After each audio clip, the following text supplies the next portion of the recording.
Hello students, आज हम discuss करने जा रहे हैं first year new book chapter number 4 topic 4.6 और इसका नाम है स्केप वेलोसिटी। इंतहाई आसान टॉपिक है और छोटा सा टॉपिक भी। तो लेक्चर को स्टार्ट करते हैं। Welcome, you are on physics of how and I am your mentor Zain Shabir. देखो, टॉपिक का नाम है स्केप वेलोसिटी। मुझे फाइंड आउट करना है कि एक मैं बॉडी को कितनी स्पीड के साथ फेंकूं कि वो अर्थ की ग्रेविटी से एस्केप कर जाए, अर्थ की ग्रेविटी से ही बाहर चले जाए। देखो, बात बड़ी सिंपल है कि अगर मैं एक बॉडी को किसी खास वेलोसिटी के साथ ऊपर फेंकूंगा, वो थोड़ा सा हाइट कवर करने के बाद वापस आ जाती है।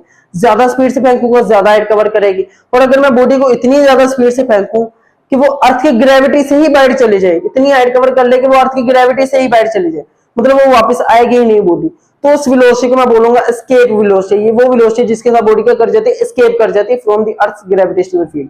अब मुझे वो एस्केप वेलोसिटी फाइंड आउट करनी है कि मैं बॉडी को कितनी ज्यादा स्पीड से फेंकूंगा कि वो अर्थ की ग्रेविटी से एस्केप कर जाएगी।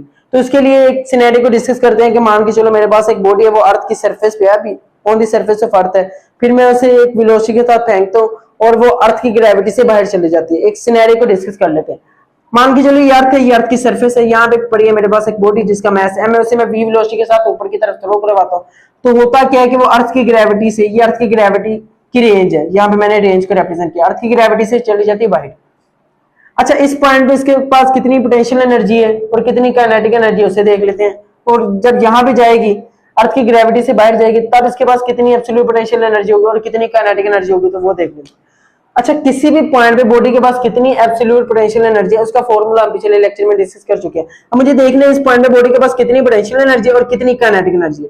तो किसी भी पॉइंट पे potential energy, absolute potential energy कितनी होती है, इसका फॉर्मूला हमने देखा था minus G capital M small M divided by R small R. Small R simply ये बताता है किसी भी पॉइंट पे एक बॉडी के पास कितनी एब्सोल्यूट पोटेंशियल एनर्जी होगी। और अगर ये मेरे पास body on the surface of earth है, अर्थ के सरफेस पे, तो यहाँ पे ये स्मॉल आर मेरे पास रिप्लेस हो जाएगा कैपिटल आर। कैपिटल आर मेरे पास बताता है रेडियस ऑफ अर्थ, ठीक है। तो ऑन द सरफेस ऑफ अर्थ जो बॉडी के पास एब्सोल्यूट पोटेंशियल एनर्जी होगी वो होगी minus G capital M small M divided by radius of earth. तो यहाँ पे इनिशियल पोटेंशियल एनर्जी कितनी है बॉडी के पास, उसे मैंने लिख दिया minus G capital M small M divided by capital R. अच्छा, इनिशियल इसके पास काइनेटिक एनर्जी कितनी है, मास इसका m है, v वेलोसिटी के साथ इसे मैंने थ्रो करवाया, तो initial kinetic energy 1/2 mv²। Kinetic energy का 1/2 mv² फॉर्मूला होता है ना, तो initial kinetic energy will be 1/2 mv²। फिर ये क्या होता है, ये अर्थ की ग्रेविटी से बाहर चली जाती है।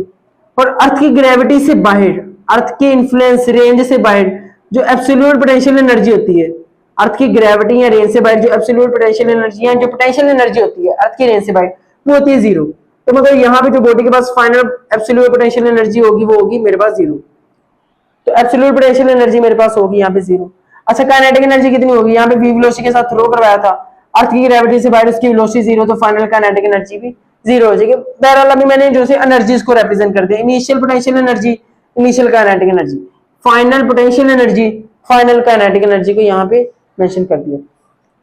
अब क्या होता है, मैं बॉडी को जैसे जैसे ऊपर जाती जाती है उसकी पोटेंशियल एनर्जी बढ़ती जाती है। तो अब बॉडी यहाँ से अर्थ की सरफेस से जा रही है इंफिनिटी पे, अर्थ की फील्ड से बाहर, तो उसकी पोटेंशियल एनर्जी कितनी इंक्रीज की, तो इंक्रीज इन पोटेंशियल एनर्जी कैसे फाइंड आउट करूंगा, final potential energy minus initial potential energy. इस फाइनल में से इनिशियल को माइनस करूंगा तो मेरे पास आ जाएगा इंक्रीज इन पोटेंशियल एनर्जी, की बॉडी की पोटेंशियल एनर्जी कितनी इंक्रीज की है। अच्छा, फाइनल तो मेरे पास है जीरो और इनिशियल है माइनस, और minus G M M upon R divided by R, तो माइनस माइनस प्लस हो जाएगा। तो इंक्रीज इन पोटेंशियल एनर्जी मेरे पास आएगा capital G capital M small M divided by R, बस वो माइनस का साइन एलिमिनेट हो गया। ये मुझे बता रहा है कि इतनी पोटेंशियल एनर्जी बॉडी की क्या है, इंक्रीज हुई। अच्छा, जैसे जैसे बॉडी ऊपर जाती जा रही है इसकी पोटेंशियल एनर्जी बढ़ती जा रही है, लेकिन उसकी वेलोसिटी तो कम होती जा रही है, तो मतलब इसकी काइनेटिक एनर्जी डिक्रीज करती जा रही है। ऊपर जाते जाते पोटेंशियल एनर्जी इंक्रीज करेगी जबकि काइनेटिक एनर्जी डिक्रीज करेगी। तो अब डिक्रीज इन काइनेटिक एनर्जी कैसे फाइंड आउट करूंगा, तो डिक्रीज इन काइनेटिक एनर्जी का फॉर्मूला होगा इनिशियल में से फाइनल को माइनस करूंगा।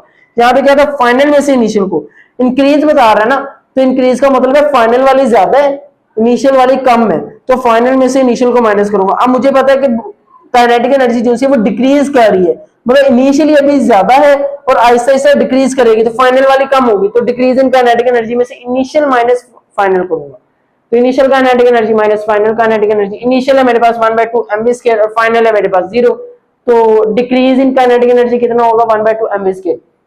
अब according to law of conservation of energy, ना एनर्जी को बनाया जा सकता है ना एनर्जी को डिस्ट्रॉय किया जा सकता है।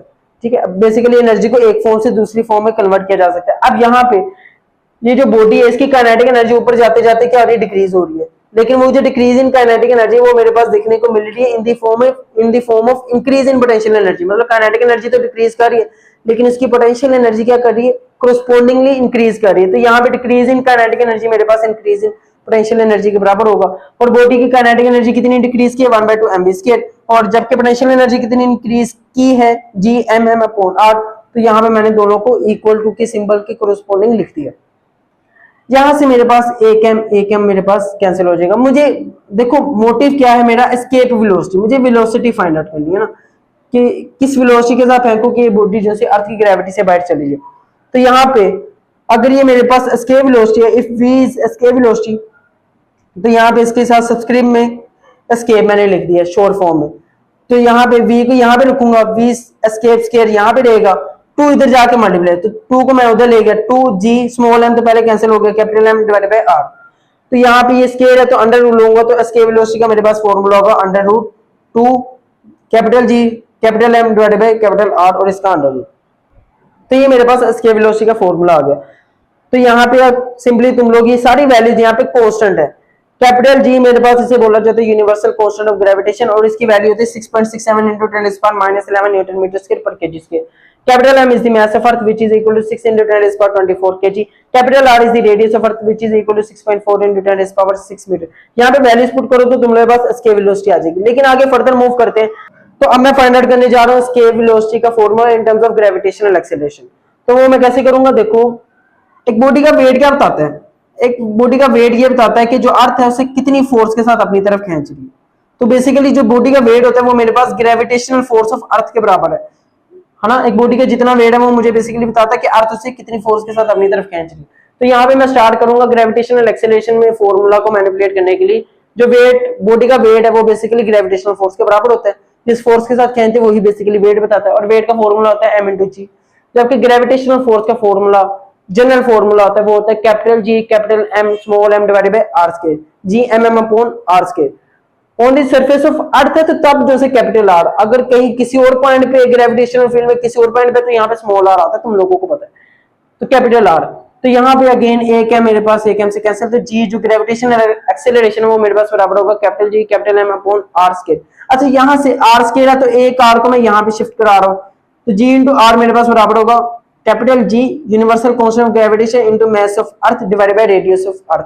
तो यहाँ पे इस वैल्यू को मैं रिप्लेस कर देता हूँ gravitational acceleration into radius of अर्थ के साथ, सिंपली रिप्लेस कर सकता हूँ capital G capital M upon radius of earth. तो यहाँ पे पुटिंग इन वन में ये वैल्यू मैं पुट करता हूँ, तो Gmm/r की जगह सिंपली आ जाएगा gravitational acceleration into radius of earth. तो एस्केप वेलोसिटी का formula in terms of gravitational acceleration will be equal to √2g into capital R।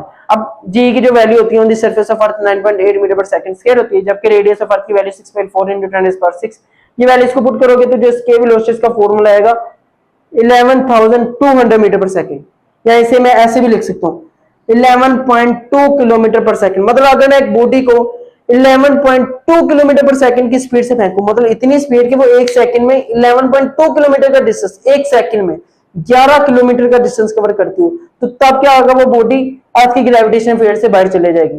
तो ये तुम लोगों ने मैथमेटिकल डेरिवेशन करनी है और लास्ट में तुम लोगों ने सिंपली डेफिनेशन लिख दी।